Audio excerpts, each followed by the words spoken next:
to the WorkJoy Jam podcast. I'm your host, Beth Stallwood. Today, I am joined by Marion Ellis, the founder of Love Surveying.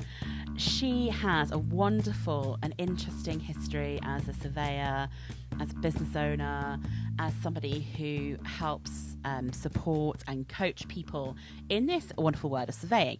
And it's not a world I've ever really been involved in. So it was really interesting to hear her thoughts and her experience over many years, helping people in technical roles and trying to understand what happens when things go wrong in those roles, when people are hugely technically capable and very well trained, but, you know, we're human and we miss things and things go wrong.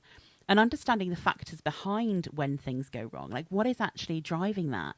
Because often it's not really the things we expect, like a lack of technical expertise or carelessness. It's often because things like our well-being or our sense of belonging aren't quite in the right place. So I really love this conversation with Marion. And I think whether you're in a surveying role or not is not really what we need to think about here. It's like in those roles, in technical workplaces, how do we help and support and enable people and enable ourselves to be able to feel the joy, to be able to make us better at what we do. So I hope you enjoy this conversation. Well, hello and welcome to the WorkJoy Jam. I am being joined today by the wonderful Marion Ellis, and I'm really looking forward to this conversation because it's an area of work and business I've not ever really experienced before. So really exciting to speak to Marion. So Marion, rather than me introduce you, which is never quite as good, would you like to introduce yourselves and tell our listeners a little bit more about you? Well, hello. I expect to blow your mind with my technical knowledge and wisdom. I'm Marion Ellis. I'm a chartered surveyor, coach, business mentor, and I run a business called Love Surveying, which does what it says on the tin. My background is as a residential chartered surveyor, so doing the mortgage valuations, building surveys, home buyer surveys, that kind of thing. And a number of years ago, my role changed, and I started to handle defect and valuation claims. So when things go wrong and surveyors get sued, I was there sorting it all out, and that taught me an awful lot, not just about customer experience, and I'm qualified in that. And the whole customer journey, holding people's hand as they go through all of those things. But it also taught me a lot about people and failure and why people make mistakes. And when you work in a very technical role, the pressure is on. This is safety. This Yeah. is, there's a lot of money involved. It's when you think about the security and people having a roof over their heads, it's big stuff. And nobody sets out to do a bad job, but why does it happen? And I learned a lot about why that was. And over the past couple of years, I left my corporate role and really explored that. And, now I work with surveyors of all businesses of all different shapes and sizes, partly on well-being, because I think that's a really important factor, but also then how they can structure their businesses, do the right work that brings them joy, so that they can be in their best place to do the work that they need to do, and importantly that they enjoy it. It's a really interesting journey that I've had over the past few years, but I'm really passionate about it. I love it. And I've got loads of questions because, as I said, it's an area I don't really understand. So I'm now fascinated to learn more. And obviously, having been through the process of buying a house and having a mortgage, and I've had a survey done, right? It's happened, I know for sure. But I've never really thought about it. It was kind of one of those, I know that sounds awful, but it's one of those things that you have to do and you have to pay some money for it. And you get a report back. I don't think you really ever see the person behind that role. It's And that very much a kind of hands-off experience. it is, and it should not be like that at all. You know, in the UK, the home buying and selling process, as we record this, it takes about 22 weeks. That's Yeah. a long time, and it's a gamble.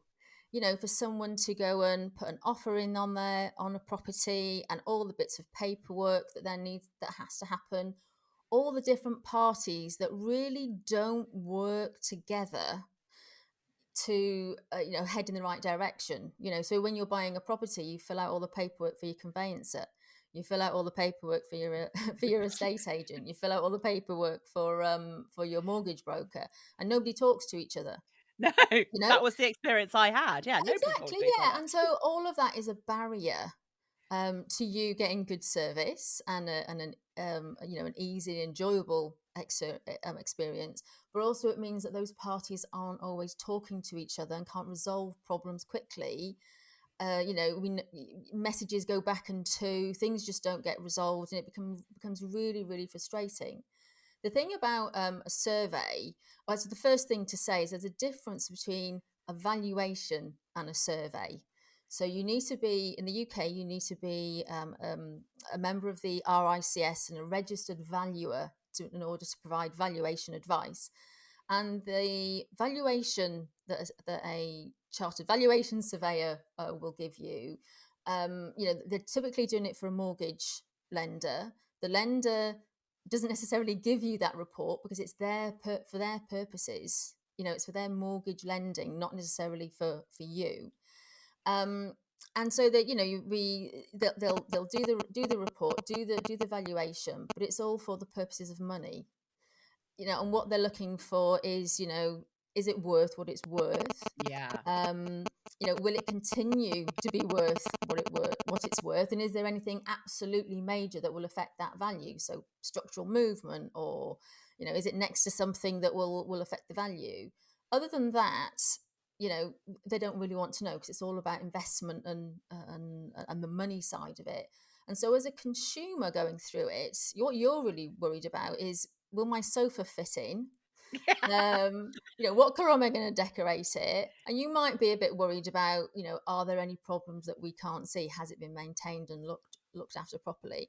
And so there's a huge gap in terms of how consumers are looked after. And it's actually probably safer to buy an electric hairdryer than it is to buy a house, because you don't need to have all of those checks necessarily done. Yeah. And so instructing a surveyor early on is really fundamental, because then you can get your survey done, what some of the challenges are, or maybe, and you can plan and budget and, importantly, negotiate.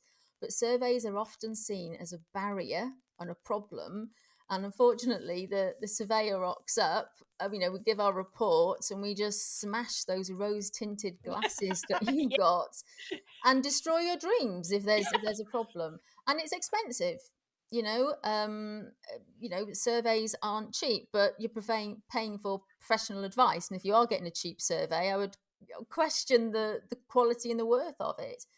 And so there's a big gap missing, I think, for particularly on the residential side of surveying, that they don't put themselves forward enough. They should be on your radar when you're first looking for a property.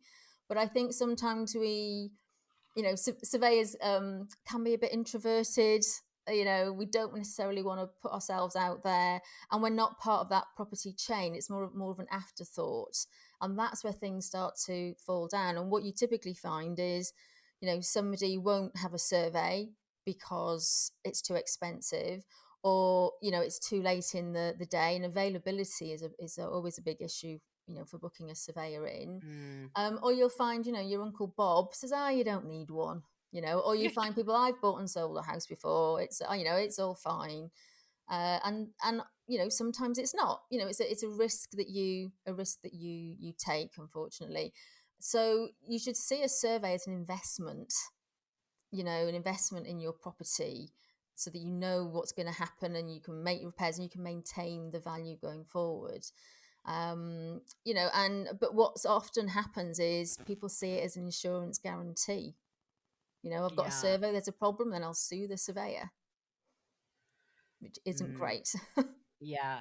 And I'm just, there's loads of things I'm really interested in here about the whole process, and thinking about like where the joy is. So for me, the minute you say like how much paperwork is involved in these things, my brain switches to, that's just going to be gloomy. I don't like the whole paperwork process. It's just one of those things. But then thinking about surveyors, and I'm really interested to get into this thing that you're talking about around what you got into is understanding what's happening when things go wrong. Like how did you Yeah. get into that particular side of things rather than kind of doing the technical work yourself? Because I always think if we can understand what goes wrong, we can put things in place to make sure things go right more of the time. So yeah, I'd be really interested to know how you got into that kind of area.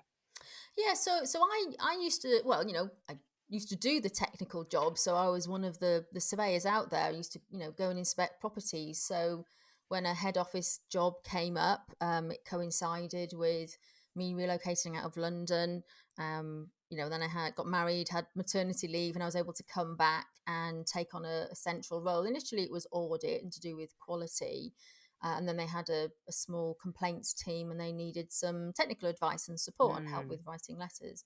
And that was just before the last crash, which then became really, really busy because when all the banks went bust, and people's houses got repossessed, then they would put in a claim, and we used to call them confetti letters because they would come in thick and fast suing the surveyor because they got it wrong.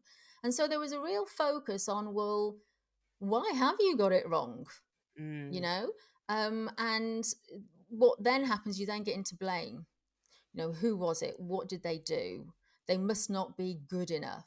And so I was mm, tasked with, in my role, not just with looking at, how you handle the complaint and claim, the legal side of things, how you engage with customers, but then look at, well, how do we prevent it? And the focus was always on how can we make sure surveyors are technically qualified? So, do they need more training on how to identify? Is there something in their inspection technique that they keep on missing? And so there's a real focus on that, and that helps to a degree.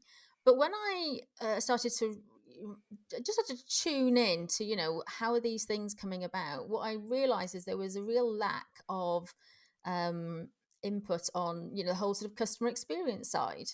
Someone pays some money, and then 5 weeks later someone gets in touch and says that we're going to do a survey, we're going out tomorrow. And that's 5 weeks of uncertainty, worries, not engaging with customers.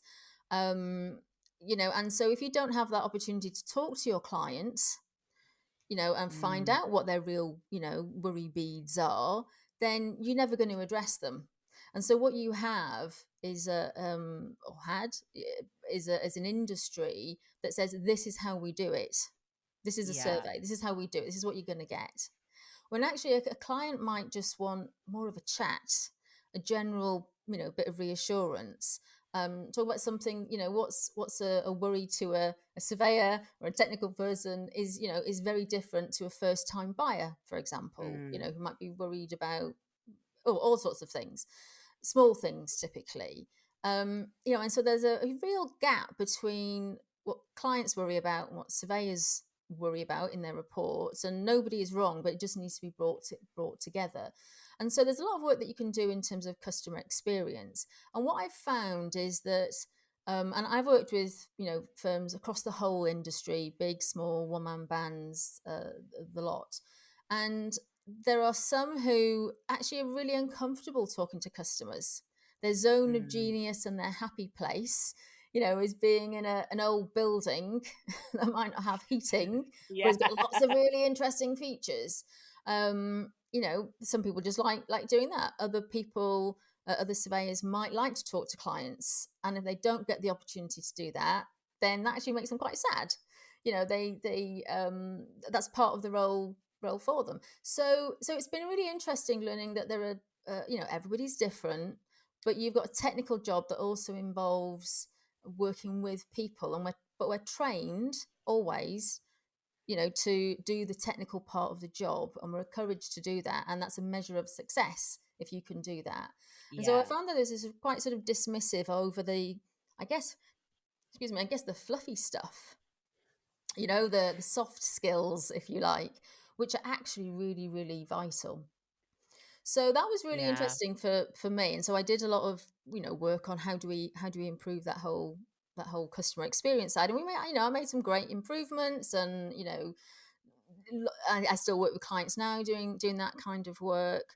But when I got to know more about surveyors, and I run I have my own podcast called the Surveyor Hub. I have a large Facebook group called the Surveyor Hub, and we post pictures of things we've seen in a day that only a geeky surveyor will find funny. I mean, it's Yeah. nerd zone.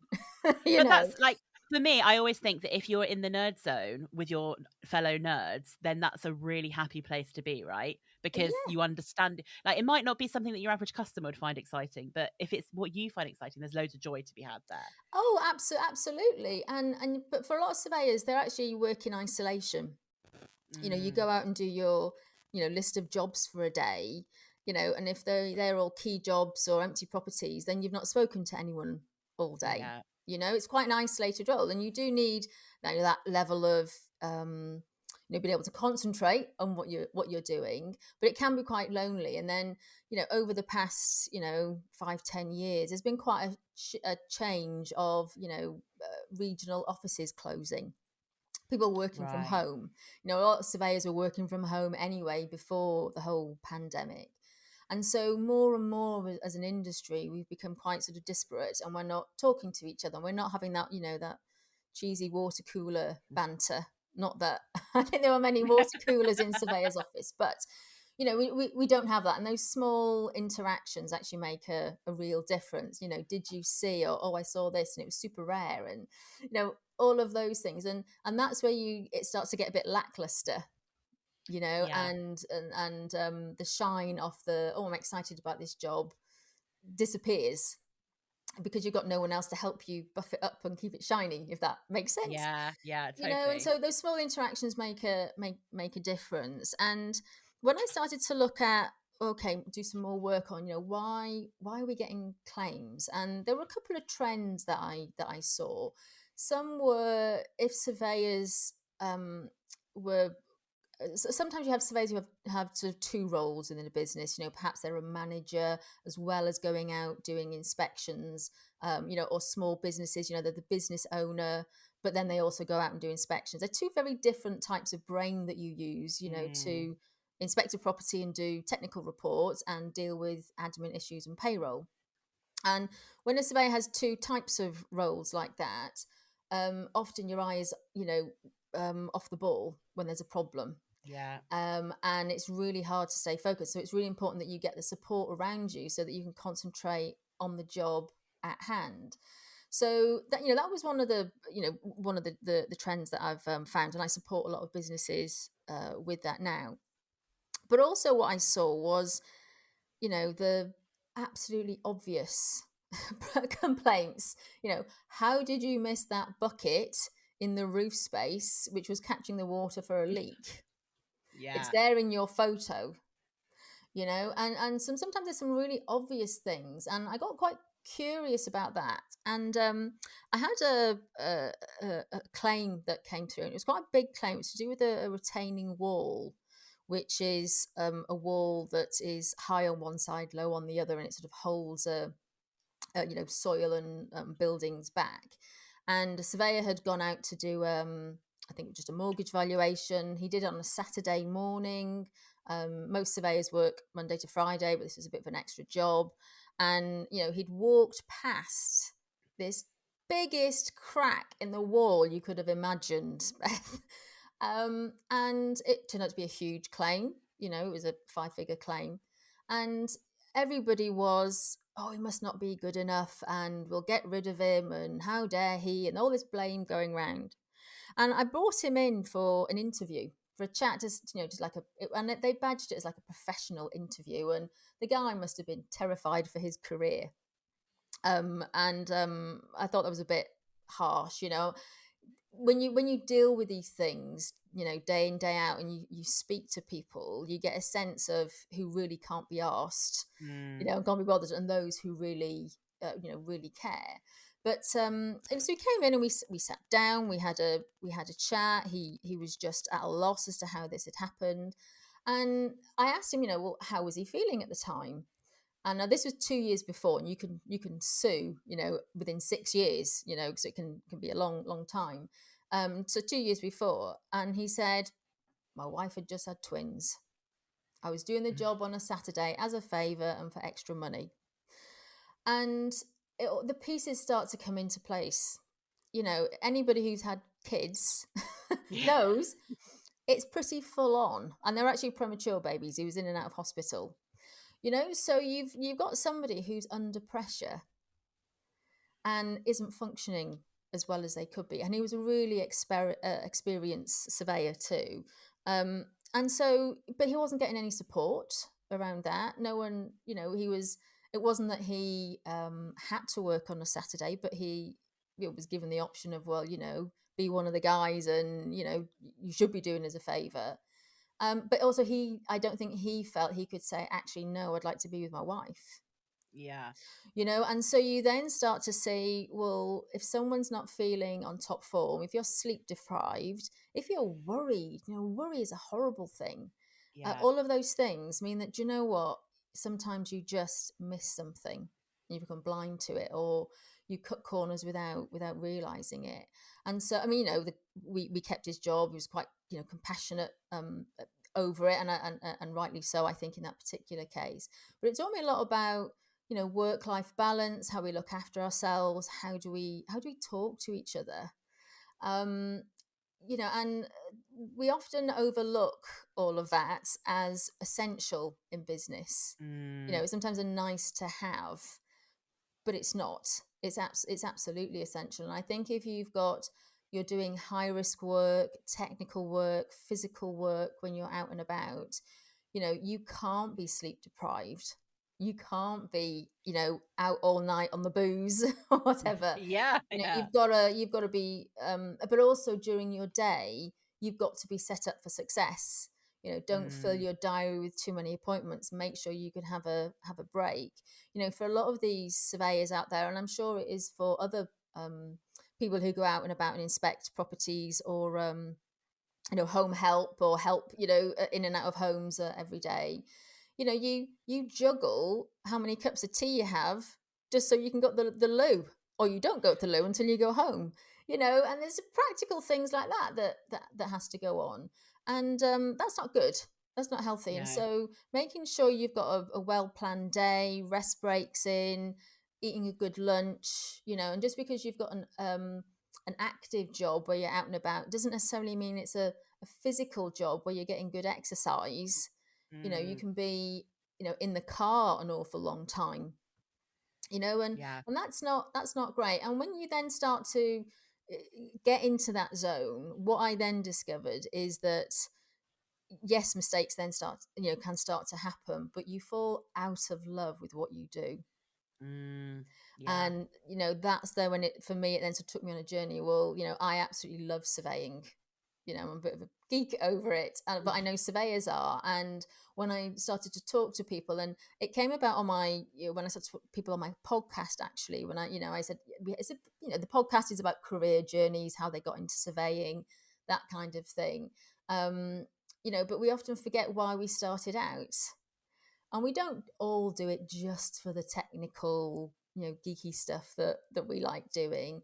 Actually, I think for a lot of surveyors and people who work in property is because somewhere deep inside there's this inherent need to help people feel safe, to make sure that they've got, you know, a roof over their head, they're warm and dry, some security. You know, that's, you know, when I talk to people about why they got into the role and how they got started, there's usually a story somewhere along the line where that, you know, even if they can't articulate it to me, where that became really important, and they've become very aware of the built environment. And when you lose when you lose touch with that, of why you do what you do, you know, the whole Simon Sinek thing, you know, then when you lose sense of that, and then you're not on your top form, you know, and you start to spiral, then you just think, oh, why the heck do I do this job? Yeah. And that, you know, and then mistakes become worse. It's really interesting. I'm just kind of reflecting back on the story about like kind of the crack in the wall and how on earth did you miss it. Is I totally get that the well-being conversation, whichever angle you take it from, nobody is at their best technically if they're not at their best in themselves, right? That's just, we know that, but actually getting to that position is quite tough in some jobs.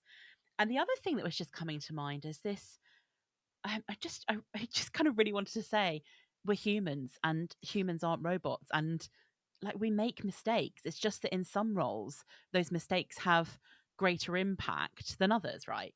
But we humans make mistakes. That's just part of who we are. And that's exactly the point, Beth. We're humans, we are not robots. And yet we've got an industry designed, you're measured on your performance and how quickly you can turn jobs around and get them back to the bank. We've actively dehumanized it, and not just for surveyors, but also for homeowners buying their properties. We decouple that, and that's where it starts to fall down. And to go out and do a technical job, you need to start out by having the technical ability. Of course, you need to be trained to do what you need to do, but you also need to then have the context. Where does that job or that piece of work that you're doing fit in? What goes before, what goes after? But you also then need to trust your gut instinct, and you need to know what to do in the moment. Have that wisdom to know what to do in the moment. And so when I was dealing with lots of claims, there was either the, I have no idea how I missed that crack or that bucket in the roof space, or the majority of the cases that I would get, I'd speak to the surveyor and they would always say, I knew that one was going to be a problem. Or they would say, that customer was a right pain in the backside. There would be something that wasn't quite right, and they didn't call it out. They didn't, they sort of hesitated and then thought, oh, but I've got to get the job done. There's pressure, and they would tick the box. They would do what they need to, rather than giving themselves time to take a step back and think, okay, what do I need to do? Who do I need to speak to? And within surveying, there's a lot of case law, and we have to do something called reflective thought. And what you do is you do your report, you make your decisions, and on whatever it is you've seen, and then you have some reflective thought. You think on it, and you need to give yourself time to think on it. Have I done that right? Is there a different angle I could have come from? Does this over here impact that over there? Do I need to do a bit of research? Shall I speak to someone else in my virtual office who's been to that housing estate before? And all of these. If we don't have enough of that, then that then starts to have a real impact, and that's part of that. What I think is dehumanizing it. So it's really important that, as well as doing a technical job, that you trust yourself, that you know what to do in the moment, and you trust yourself to say, I am not going to sign that job off until, I am not going to pass that piece of paperwork through until, and allowing yourself to do that with confidence. But the problem is we don't always allow that to happen. And I don't know if you've been following Grenfell and the inquiry and everything that's happened. I mean, there's so many things you can talk about on there, but there were lots of cases or lots of incidences where people would have said, I wish I had, or I could have done, or I knew that, or and so it's not just about, do I put the tick in the box to answer that question right. It goes all the way through to trusting your gut instinct as to whether you should whistle blow. And I think lots of people can relate to that, but it all comes back to that trusting your gut instinct. But sometimes trusting your gut instinct, you think, is it the curry I had last night, or am I feeling nervous about this? Do I feel not very confident in my job? And if people aren't feeling confident in their role, usually that's an inclusivity problem. Where we don't make people feel included in our work or in their work places of work and environments. because we just concentrate on all the technical stuff and hitting the targets, and we forget that they're people. And that's where all of this this lackluster, the shine comes off the job, and we start to feel that we don't love what we do, we don't like what we do, we're not very good at what we do, and you start to get people who are in technical roles having imposter syndrome. And that's not good for anyone. And it's so interesting kind of hearing it through the lens of obviously surveying, which is what you know deeply and have worked in many different guises. But I'm sitting here thinking actually how applicable this would be for many people who work in some kind of technical role, not just surveyors. Yeah, it's any role where there are consequences. And yeah, absolutely. I mean, I look at it through that lens, and that's my experience. But there are lots of people out there who I think could reflect on that. And this idea that you're supposed to, it's supposed to be built into the system, right? You're supposed to do your reflective thought at the end of it. You're supposed to do that. But then if you're rushing from job to job, or you've got a long journey between them, or anything in your life is happening beyond being able to do your work perfectly, that's obviously going to be the thing that gets missed, right? And if you're in a world where maybe that sense of inclusivity, the sense of belonging doesn't feel quite right, that's also when people don't speak up when there is a problem, or when something doesn't feel right, and people don't reach out for help and support. Absolutely. And what you have is you've got to create the opportunity for people to talk, but you've got to encourage them to as well. And it's a bit like the boss saying, well, we've got an open door policy, anyone can come into my office and chat to me, but seriously, nobody dare walk into that room. And these are the unwritten rules that we have in businesses, over what you can and can't do. We all know in an office which mugs you do and don't do and use, and who you do and don't upset. And there's all these unwritten rules, and it becomes really hard to then navigate when there's really tough stuff going on. I describe that surveying as, you might think that sounds quite bleak. It's not, but it's there, and it's a reality. And the other thing I think that comes across that other organizations may resonate with is you've got practices like lean, about how efficiently you can do things, and separating out different departments, and a piece of paper goes from one end to the other the most efficient way, and it becomes a sausage factory. And we have that in our industry too. And the thing is, there's a place for straight sausages and a sausage factory. There's a place for it. You've got to be the right kind of business, that have the right kind of tech, the right kind of support, and importantly, the right kind of people who specialize in just one part of that production line. And there is absolutely a place for sausage factories and straight sausages. The problem is that most of us are probably a curly sausage. I'm just going with a better analogy, but I'm going with the sausages. We're curly. We do different things, and that's the thing about humans. We are so diverse, and we bring all of that to the work that we do. And the thing with with surveying is that we are providing a professional opinion. It's not just a formula. You might have had an energy performance certificate, for example. That's a formula. Someone measures and inputs the data, and if it's wrong, then the measurement must have been taken wrong, and that's just an error. But when a surveyor provides advice, it's a professional opinion, and so they've got to weigh up and demonstrate why they've valued a property the way they have, why they've recommended certain works or whatever as they have. And because it's your professional opinion, that has a lot of weight, and so you've got to do it confidently. And therefore, that whole piece of, yes, having the technical ability, having this context, but trusting your gut instinct and that wisdom to say, yeah, this is the right thing to do, even if people might disagree with that. That you've got to have a lot of self-confidence in your ability and that you're doing the right thing. And once that starts to waver, then it all becomes very hard and particularly stressful.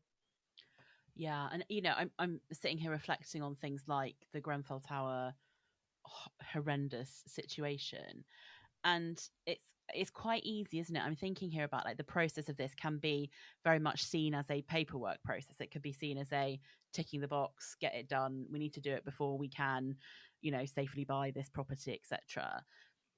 Yeah, I think there's that whole experience thing about actually this is about safety. This is about humans and life and whether it's a safe building to live in. And I'm just thinking about with the weight of paperwork in the house buying process and things like that, maybe we forget about that sometimes. We forget that it is about safety. Absolutely. And there is work being done. There's a cross-party industry group that I'm part of called the Home Buying and Selling Group, which is all different organisations from removal guys right the way through to conveyancers, banks, the whole lot, who are working to break down some barriers, of how we talk to each other, how we can stop duplication, and and they've got government support. So there are lots of things things happening along the line. Sorry, what was the question?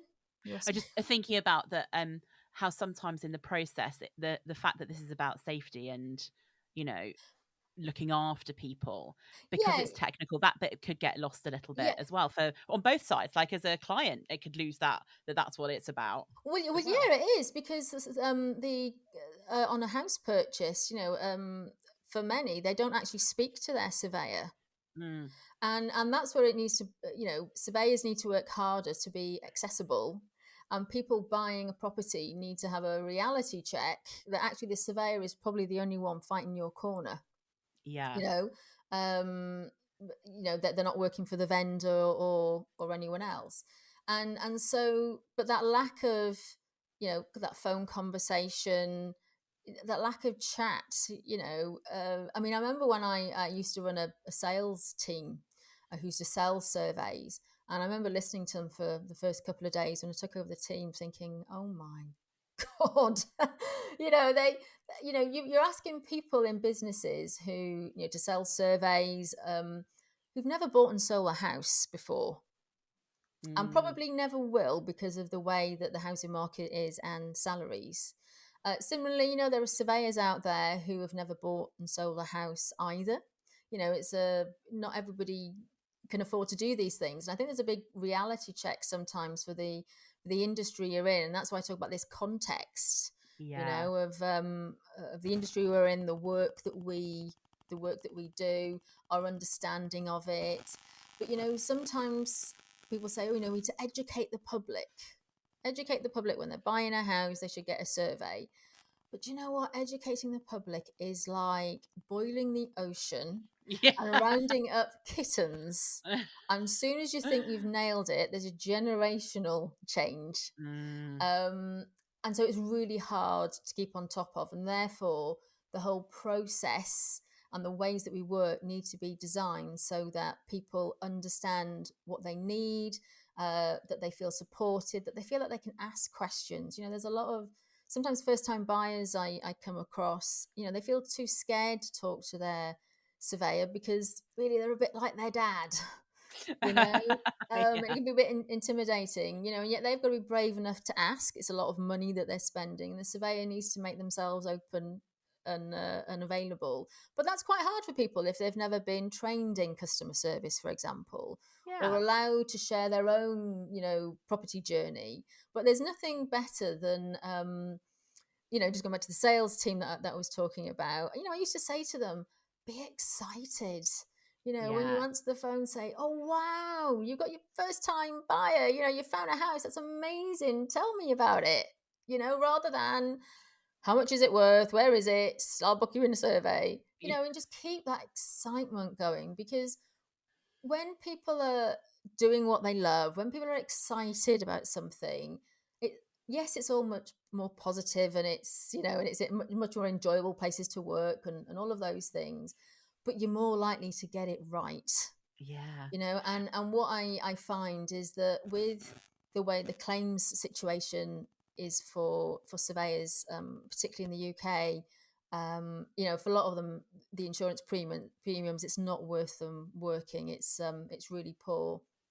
Is that what they do? Is they approach the job from a place of fear, Mm. and they have extra caveats in the report and extra tick boxes and checks and all of those things. They approach the job from a place of fear rather than, I'm experienced, I know how to do this, let's get this right, and let's focus on what the client needs, give ourselves some checks and balances and some reflective thoughts, and I'll do the best job that I can, rather than I'll do the best job that I can so I won't get sued. Food. And Yeah. that's a really, I find that a really sad place to be, but it's a mindset that the whole industry really needs to change.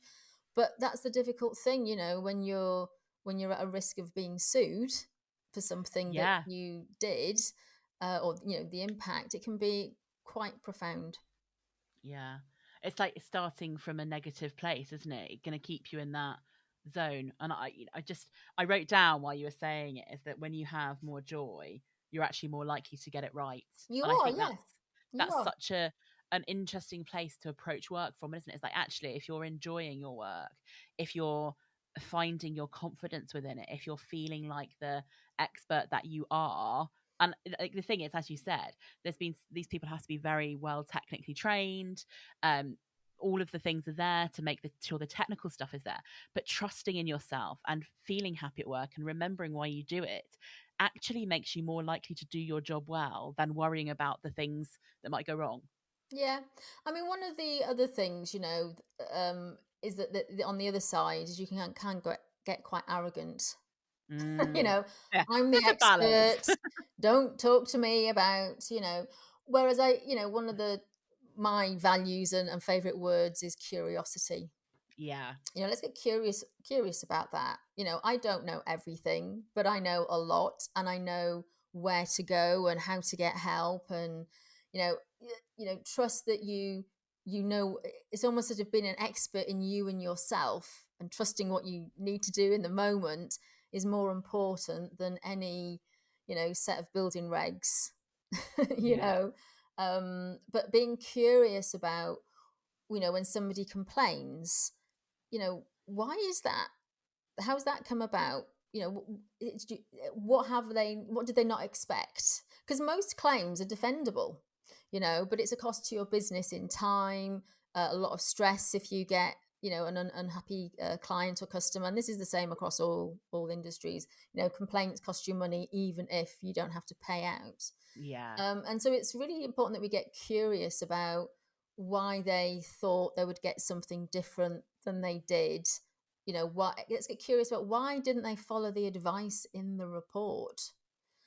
So on the one Yeah. side, you've got surveyors or employees, of their well-being and making sure they feel competent and well enough to do the job. And on the other side, you've got clients and the whole customer experience side of, how can we help them to success? And almost to the point of, do you know what, you're not getting this report unless I speak to you. It's not an Yeah, I insurance need to talk you guarantee. through this thing. Yeah, but the other thing is that it's there's a whole accessibility thing here as well, I think, which doesn't help. A building survey report can be typically 53 pages plus, 100 pages sometimes.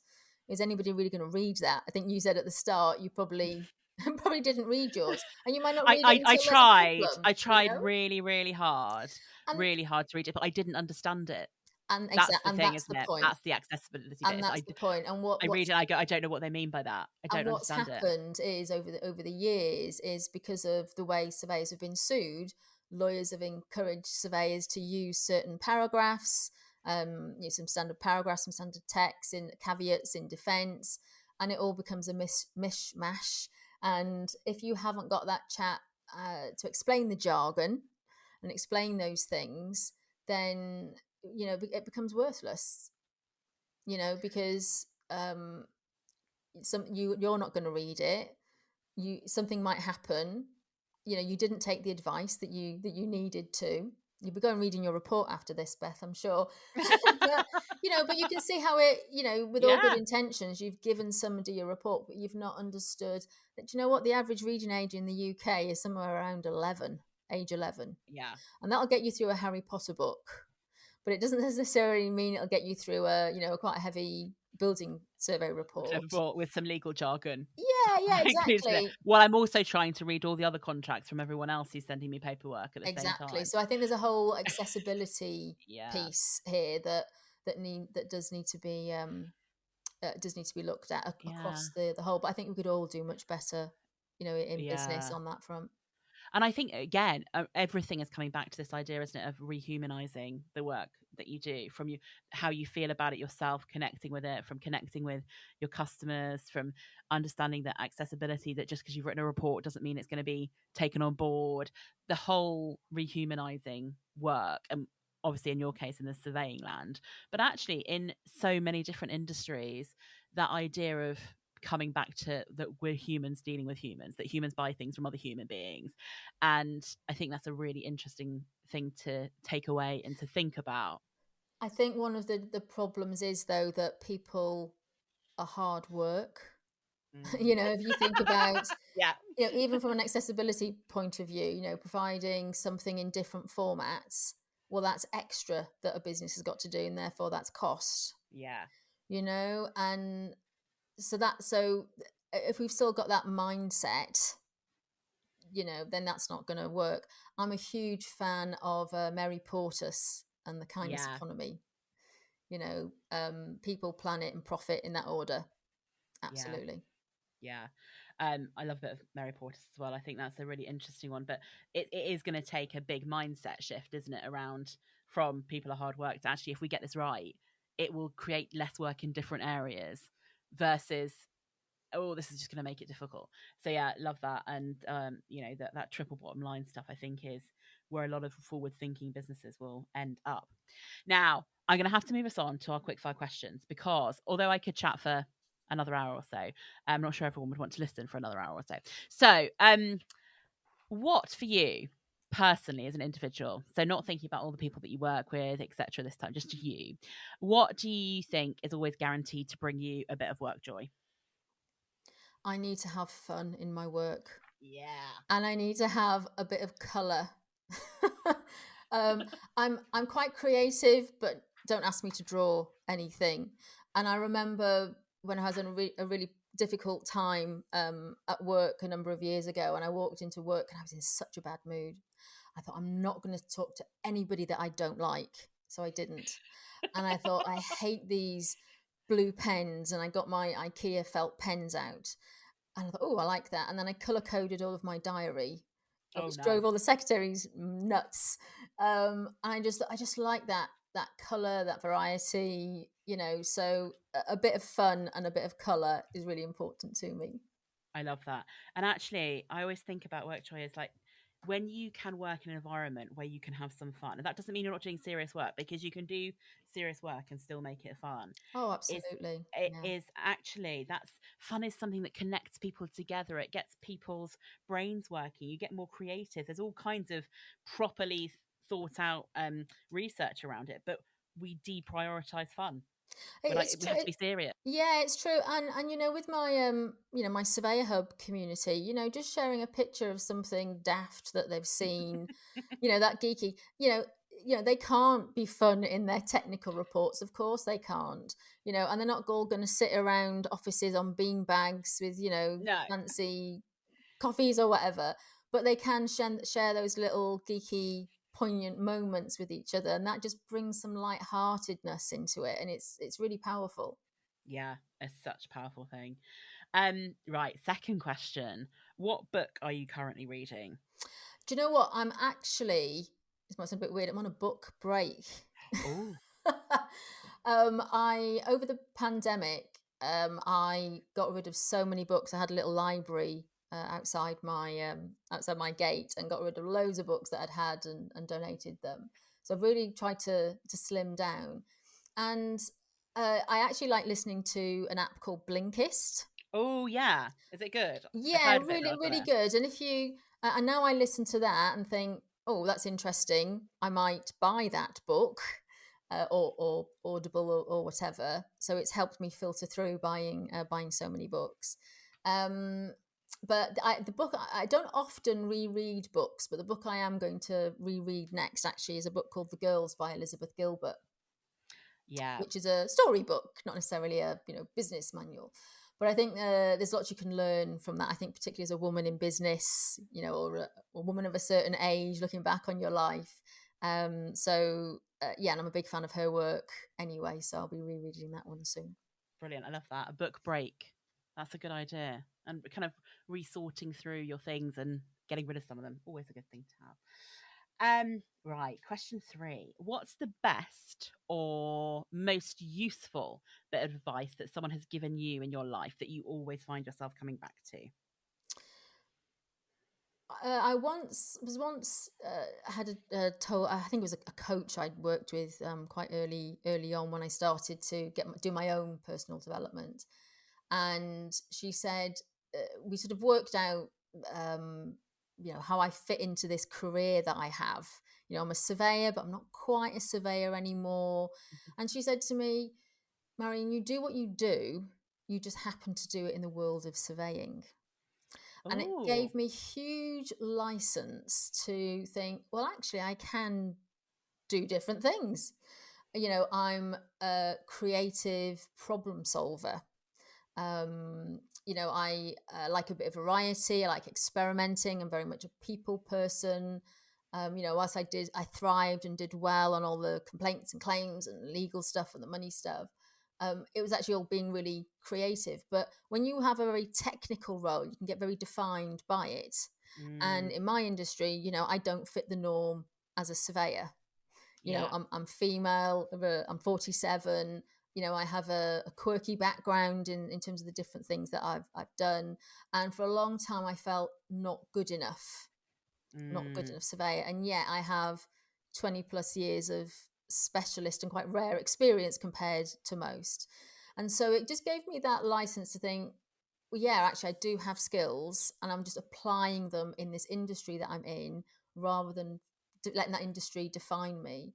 And that gave me opportunity then to explore all of the customer experience things that I learned, and Yeah. I got qualified in that, and then took me on the whole coaching and employee side of things. So it's given me a huge perspective that I hadn't quite realized. Yeah, that's really, it's a really great. My brain is going into 100 different directions. We could do a whole podcast just about that You one could, yeah, it's sentence quite in a way. Right. It's that idea, and I often talk to people like this when I'm coaching them around careers and things. Is people go, "Oh, but I've been in this industry for so long. Could I do something different?" When they really, really want to go do something different, and I often talk about the fact that nearly all skills are completely transferable. It's where you choose to go and use them. And you've absolutely, yeah, chosen to use them in this industry. And that means you break the mold, but you're choosing to do it. That's yeah. you, yeah.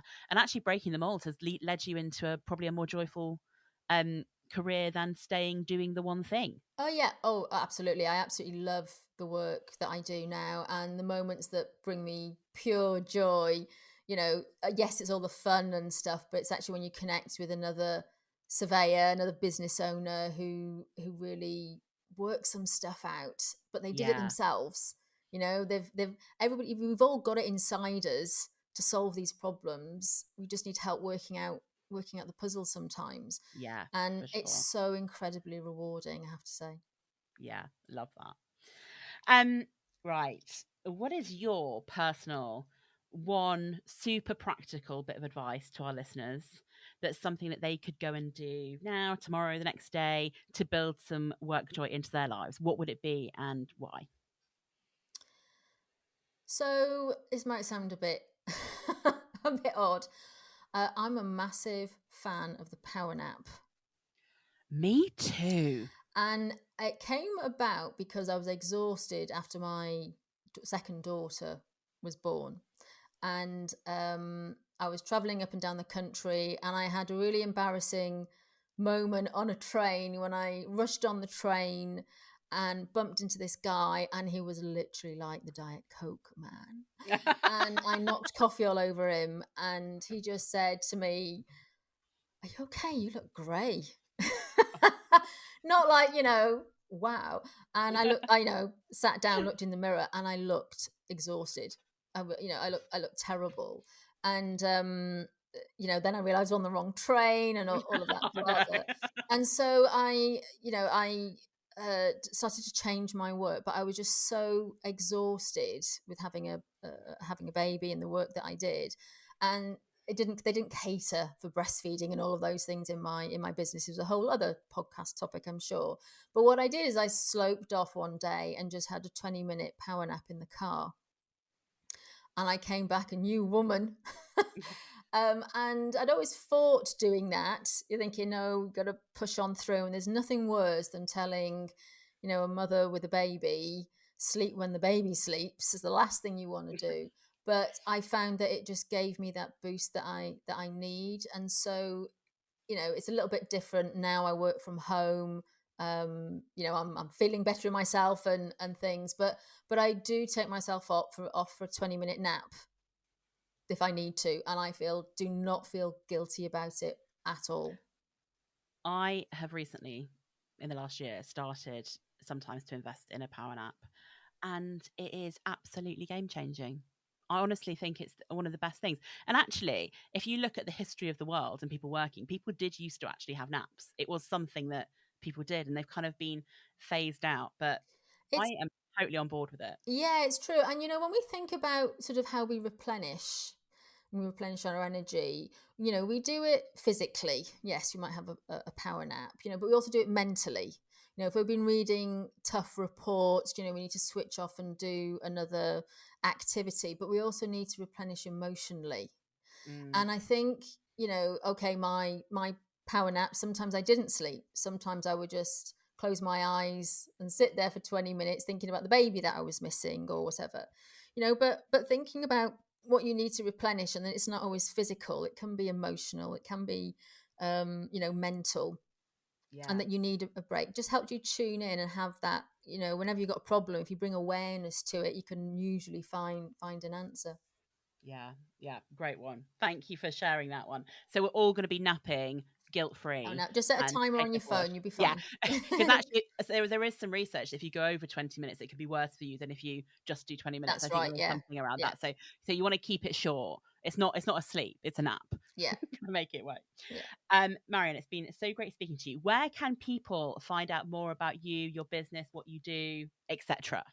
Yeah, so my website is called lovesurveying.com. I'm quite active on LinkedIn. Feel free to connect with me, or I am on TikTok, Instagram, at love_surveying. And obviously I run the podcast too, the Surveyor Hub. Brilliant. And what we'll do is we'll put the links in the show notes so that people can link on straight through to all of your socials, etc. Marion, thank you so much for being a wonderful guest. I have learned loads about surveying, but I've also learned loads about thinking about technical roles and how do we rehumanize. And I'm going to be thinking about that, I think, as I continue on my day to day. So thank you very much. You're very welcome. Well, thank you again to Marion for joining me on the WorkJoy Jam. Really interesting conversation. There were lots of things that really came out for me, and I'll pick a few out for my summary. Is this idea of the blame, the lack of connection between people doing the work and customers, and how sometimes something as simple as a conversation either with a colleague or with a customer can make all the difference in the process, can help us feel more human, can understand that, in the real world, there are many reasons why we get things wrong. There are stressful situations, there are work practices that don't quite meet the needs of the people, there's a lack of time, there's things like imposter syndrome. There's things that make us feel not at our best. And one of the things that just really stuck with me is around this idea of the dehumanization of work that we're doing, trying to get it as simple as possible, but not necessarily including the human connection aspect. And this idea that we need to create more space for people to talk, that we need to understand that things like inclusivity and well-being are actually business essentials. They're not the nice to haves. And one that I've written down, and I've circled it about 12 times, so I'm definitely going to say it now, is this idea that if we're enjoying our work, if we're getting the work joy, we're actually more likely to get things right than if we're leading from a place of unhappiness, disconnection, or fear. So, Marion, thank you so much for joining us. I'm sure there's lots of brilliant things to take away here. I also love the power nap idea, so I might go and have one sometime today. I hope you enjoyed that conversation. Do check in on all our other episodes. You can get our podcast on any of your favourite podcast apps. We're also on YouTube if you fancy having a little listen from there. We do have the WorkJoy Way coaching program that happens twice a year. It's 16 weeks worth of one-to-one group coaching and a number of experiments to get out and try if you're looking to seriously up your levels of work joy. And we also have Club Work Joy, a wonderful community of people. So if you're interested in either of those, do connect in or send me an email, hello@createworkjoy.com, and I'd be really happy to have a chat with you about these things. Have a great rest of your day, and I hope you find a little bit of joy.